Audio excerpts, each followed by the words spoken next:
issue is for us to really focus on industrializing our country. But I can tell you for nothing, there's no any foreigner that will come and industrialize our own country. Other nations were not industrialized by other nationalities. So we have to work and make sure we sort out our own issue. And if we, Nigerians, were not investing in our own country, how can we convince anybody to come to our country and invest? So the issue is that we need to come out and invest. And I can tell you, go and see any Indian, right from Mukesh Ambani down, including this gentleman here. They don't wear anything but Indian. I'm telling you. Yes. Anything they will not. They will not wear anything but Indian. Because if they don't patronize, then there will not be job growth. And we need to be very careful, because maybe luckily for us, a lot of people don't have a real data. Data of Nigeria, you have 8.7 million new babies every year. So how do you provide jobs? Because, you know, if you remember when, okay, maybe I don't know your age, but when we were kids, we were not even buying Japanese toys. Yes, until they started improving a lot, blah, blah, blah. Now they became even premium. Then we left them and now went to the Chinese. You look at companies like Kia. Kia is almost bigger than BMW. So if you don't patronize your own, how? And that is why really we must thank His Excellency, Mr. President, by doing this Nigeria First. It's not a joke. The Nigeria First, I think the National Assembly should even pass a law and protect. You look at it before, the biggest union is not all this Nupeng and Co. No, it was Texas. That was why Adams Oshomole became very powerful. They are all over, the entire over Accra, everywhere. But most of those warehouses now, they've been turned into churches and into just buying, packing of goods. No, it's true. That's one. So going back to your first question, which is, okay, fine, do we intend to go into retail? No, we don't want to go into retail. Because if we had wanted to go into retail, you know, it was during when we were building this refinery that they sold Mobile, they sold the current Adobe, which was, you know, AP. Okay? They sold 3. I can't remember the last one. Also, Oando. Would have bought them now. The 3 of them did not cost 500 million. Would have bought them. Our SPM alone here is cost us 900 million, 980 million. So we would have bought them as part of strategy. You know, it's like you now, you say, okay, no, I'm going to buy a car, but you are just struggling for the car, but then you don't have the wheels.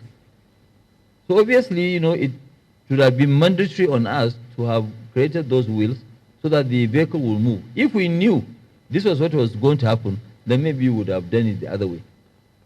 But we didn't want to be called monopoly. That's why we left that side. Say, no, let's just restrict ourselves to production. They will become our customers and we'll have a very nice party together. But, you know, so if they are looking for a nice, this is fine. But if they are looking for a fight, you know, I don't know whether you've watched a lot of my interviews. I said that I have been fighting all my life.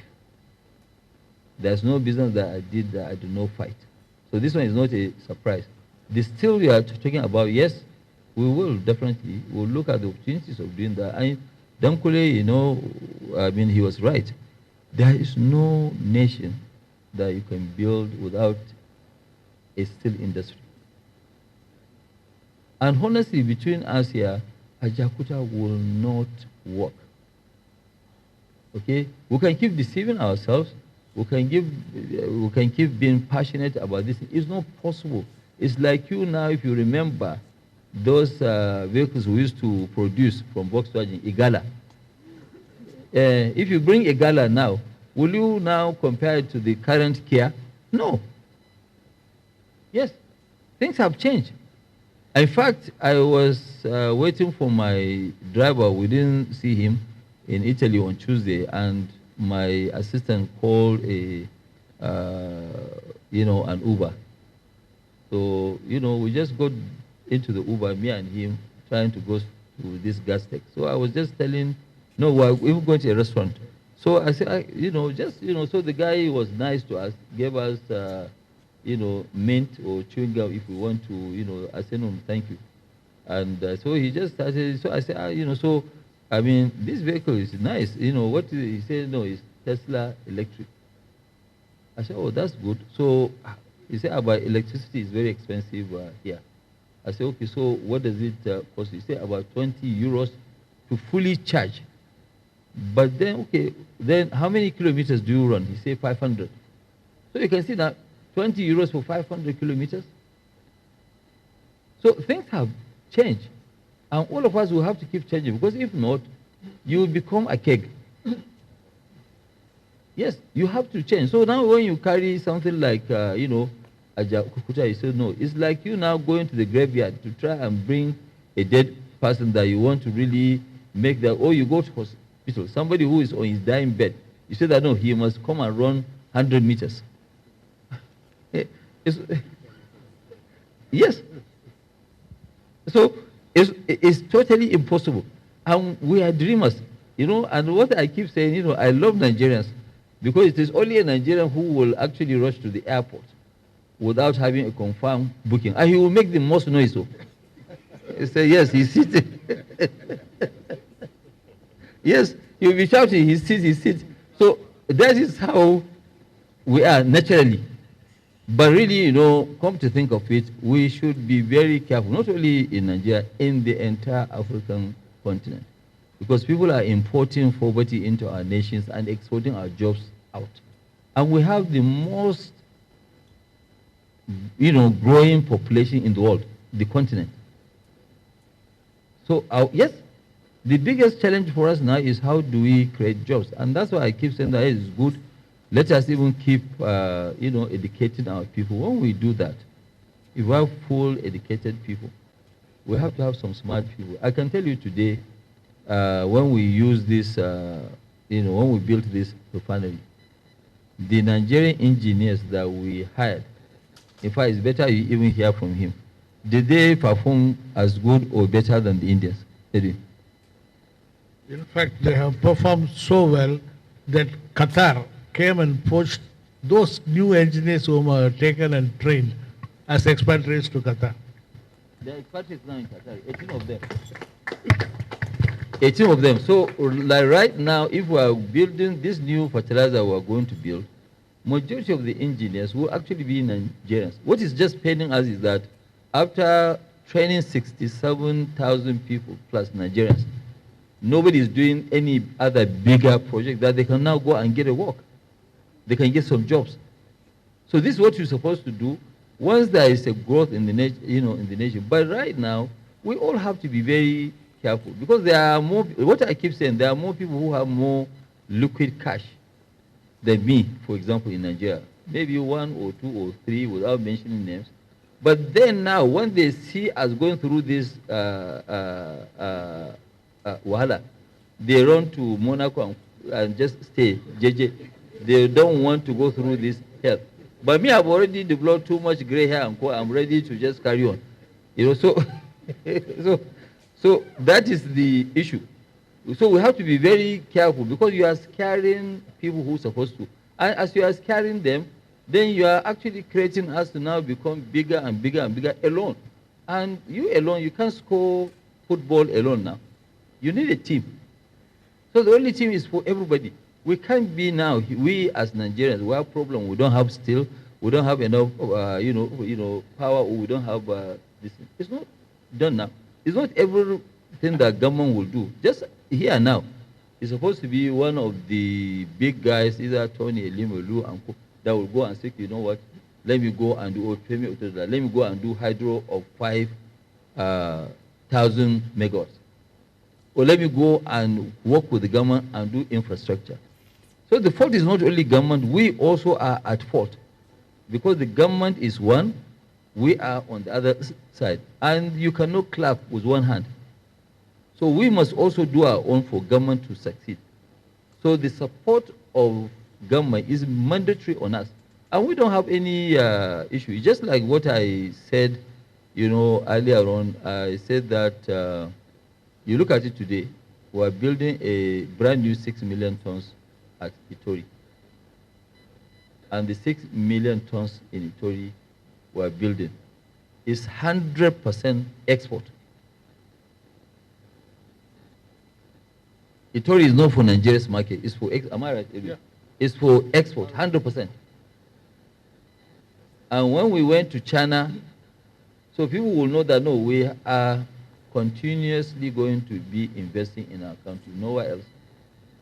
Despite all these people, because most of them now, they are actually staying on the fence. So since they are scared of investing, once we are there, they will start shouting, monopoly, monopoly, monopoly. So how? It's a game. Monopoly, you have to stop somebody, or you go now and you have a system where you block other people. But we are not blocking anybody. There is what you call a face setter. So when we set the face, the others will see that, okay, so this is like before now. Before we used to watch all these Maradona and co playing. Our players were not up to that tool. But right now, you look at the French team, most of them are blacks. Today, when somebody like Burna Boy or W, they go and perform, you see 85,000 people, full stadium. An American cannot gather that crowd. So there are so many possibilities of life. Once you have a life, you should not have limited ambition. And as a country, we are far away, we are far ahead of all this Singapore and co. If Singapore has no resources, they can have between pension fund and their reserves 1.something trillion, 1.3 trillion. How can we not have that? So that's why when President said that, look, he's looking at 1 trillion economy. It's possible. Today, none of you, maybe you don't know, Indonesia, despite their corruption before, I don't know now, but there's even no country that doesn't have corruption. But despite of all this, Indonesia's economy is 1.4 times of Saudi Arabia's economy. They are 1.3 trillion economy. Saudi Arabia is 900 and something trillion. 900 and something billion.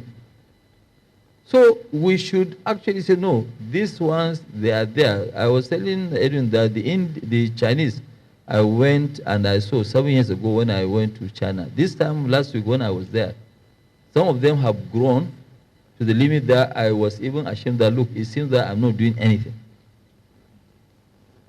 Yes. There's one company, Sherry, somebody came and, with just shirt and jeans and co. He was running the company, he said, this year, the last 2024, their revenue was 60 billion. So, and I look at 60 billion and I say, so it means that even, this guy, even if I get to next year, I get to my 30 billion, he's already double. So I said, okay, so what are you going to be this year? He said about 92 billion, 2025, from 60. So it is by far much better for us, I believe, and it is a win-win situation. When somebody has something, you are not to chop that thing alone. No, it is for everybody. The way for it to be for everybody is for you to pay your taxes. And that's why I keep saying that in our own cement business, for example, today, where now government say, I don't know, we are not giving you any incentive, blah, blah. If you want, you go and build. We said, okay, we still went ahead and built. We are building, but we are doing export. We are building, we are adding local capacity. And for every 1 naira we turn around, government collects 52 kobo. Yes. From various taxes, yes. Yes. That's what we share. So government collects more money than the one that we even shareholders take as dividend. Because when we also take dividend, they will block you and give you change because they collect 10% withholding and give you balance of the 90. So it's a win-win situation. So if now the people who are calling us monopoly, let's say we did not set up the business, government wouldn't have collected these various taxes of maybe 600-700 billion from us, from various taxes. So how are we going to educate all these children? How are we going to look after their health? So we are better off as a society to encourage people. That's what I keep saying, that please, I'm begging even some of my friends that I know, even not them, even anybody, whatever that you do, when you make that money, please invest it here. Because that will strengthen the currency, that will improve the life of everybody, and it will create jobs. But if you keep taking the money to Dubai, you are doing injustice to yourself. Because eventually you too, you might not benefit from that money. Because you will die, most likely you don't want even your family to know you have that money. Because their request, even if you are a genuine person, they will increase their request. It's a human nature now.